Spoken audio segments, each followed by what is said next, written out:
Chers collègues, aujourd'hui nous vous présentons un cas d'adénomiose. Qu'est-ce que l'adénomiose? L'adénomiose utérine est une affection de l'appareil reproducteur féminin caractérisée par l'invasion de la paroi musculaire de l'utérus par l'endomètre. L'âge moyen d'incidence se situe autour de 40 à 50 ans, avec une prévalence dans la population générale d'environ 20%. Il s'agit généralement de femmes ayant des antécédents d'endométriose dans 20 à 80% des cas, ou de femmes ayant recours à des techniques de procréation assistée. Les facteurs de risque sont la multiparité et la chirurgie utérine, avec implication de la jonction endomètre-myomètre. Quelle est la symptomatologie? Généralement, les femmes présentent une douleur pelvienne chronique, une dysménorrhée, des douleurs périmensuelles typiques et ou une ménorrhagie. Mais dans 35% des cas, la maladie est aussi peu symptomatique ou paucisymptomatique. La symptomatologie peut également être liée à des antécédents d'infertilité. Quelles sont les caractéristiques échographiques de l'adénomiose? Nous disposons de critères spécifiques appelés critères MUSA, qui nous guident et nous orientent de manière générale pour établir un diagnostic présomptif d'adénomiose. Ici, vous voyez qu'ils sont énumérés. Ce sont les principales caractéristiques que nous pouvons observer à l'échographie. Généralement, nous observons un épaississement asymétrique des parois utérines. Nous pouvons voir des kystes myométriaux ou bien la présence d'îlots hyperéchogènes. Et puis, nous voyons ce que nous appelons un ombrage en éventail, fan-shaped shadowing, que je vous montrerai dans la vidéo qui suit. Il peut y avoir des lignes, des nodules sous-endométriaux, une vascularisation translésionnelle qui sera également appelée empeigne et dans certains cas une zone jonctionnelle, irrégulière ou interrompue. Ici, en revanche, sur cette diapositive, nous avons mis justement des photos qui peuvent vous aider à comprendre lesquelles sont concernées. Disons les caractéristiques des critères échographiques MUSA que nous venons d'énoncer. Sur la figure A, on observe une différence d'épaisseur du myomètre entre la paroi utérine antérieure et postérieure. Sur la B, la formation de kystes multinucléaires, kystes myométrio-anéchogènes. Sur la figure C. En revanche, ces spots hyperéchogènes myométriaux, sur la figure D, le fan-shaped shadowing, c'est-à-dire ces cônes d'ombre qui sont intralésionnels sur la figure. Et ici, nous pouvons voir ces spots hyperéchogènes sous-endométriaux sur la F. Nous voyons justement cette vascularisation translésionnelle, tandis que sur les deux dernières figures, on peut observer une véritable interruption.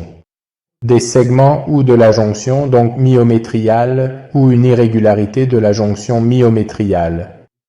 Dans la vidéo qui suivra, je vous montrerai un peu ces caractéristiques échographiques. Maintenant, je vais vous montrer des images donc échographiques, comme d'habitude. Nous commençons toujours par faire passer l'examen par voie transabdominale, puis ensuite par voie transvaginale. Nous réalisons l'examen par voie transabdominale justement pour exclure la présence de masse ou de formation située dans la partie supérieure de l'abdomen. Ici, nous pouvons déjà voir une première partie, où l'on observe ces spots hyperéchogènes localisés à l'intérieur de l'endomètre ainsi que des spots hyperéchogènes qui sont situés davantage dans la portion subendométriale de l'utérus. Ici, la flèche indique précisément l'endomètre, et ce sont bien les spots hyperéchogènes. Dans ce cas particulier, il s'agissait d'une femme âgée de 40 ans. Elle se trouvait en phase périovulatoire. En effet, on observe un endomètre de type trilaminaire. Ici, nous activons la couleur et en effet, nous pouvons déjà maintenant voir qu'il n'y a pas de vascularisation périphérique typique du fibrome, mais une vascularisation translésionnelle. Ici, nous passons par voie vaginale, ce qui permet d'obtenir une image qui est beaucoup plus claire et détaillée. Nous réalisons l'hystérométrie. Ensuite, nous pouvons déjà observer qu'il y a une différence d'épaisseur. Entre la paroi utérine antérieure et postérieure, l'utérus apparaît extrêmement globuleux. surtout au niveau du fond utérin. Nous pouvons déjà voir qu'il y a ces cônes d'ombre intralésionnels. Ici, nous nous déplaçons et nous voyons, disons, un peu tout le myomètre. Ici, nous revoyons encore l'endomètre. Nous observons à nouveau la vascularisation de l'endomètre. Nous vérifions toujours clairement, aussi bien l'ovaire droit que l'ovaire gauche, qui apparaissent réguliers.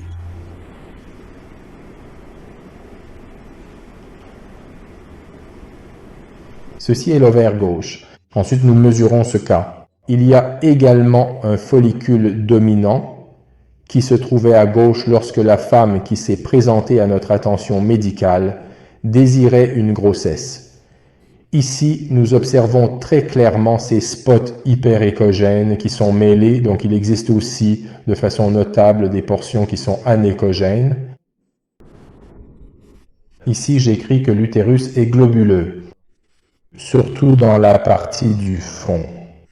Notez la vascularisation de type translésionnel, également appelée vascularisation en peigne, qui est très différente de la vascularisation du fibrome classique. Utérin parce que généralement, là, dans ce cas, il s'agit d'une vascularisation de type périphérique, alors qu'ici, il s'agit d'une vascularisation de type translésionnel. Ici, je vous indique, justement avec la flèche, ces petits vaisseaux qui s'interposent, disons, entre les portions qui sont hyperéchogènes.